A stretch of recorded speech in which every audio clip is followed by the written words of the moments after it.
Ruth walked into the editor's office at the end of the newsroom where he proceeded to yell at her, as she tried desperately to hold in her tears.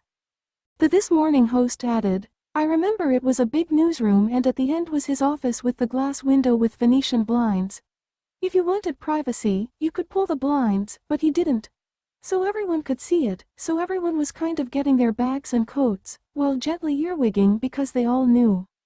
As I walked back up from the studio, her editor, was like, in here, I was like, oh my god, and I said, yes and he went, what the hell happened there? And I just went, I don't know, and he said, did you do any preparation? And I was like, I did." Following the exchange, which saw the broadcaster try to keep in her emotions, she rushed to the ladies' toilets where she was able to cry without being judged by peers. She sighed. "I got to the ladies' toilet and cried and cried." Ruth began her career working for the ITV regional station in Plymouth, before leaving when West Country Television took over the franchise. She then went on to become a regular panelist on ITV's Loose Women from 1999 until leaving the show in 2002. In 2014 she returned to the program once more as a regular anchor, along with working alongside her husband Eamon on This Morning.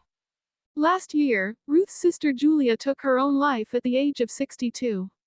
Following her death, Ruth had no motivation or desire to remain in the public eye.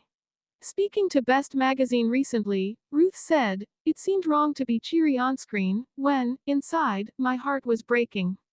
She told the publication that Eamon comforted her through her grief as she would cry, scream and sob.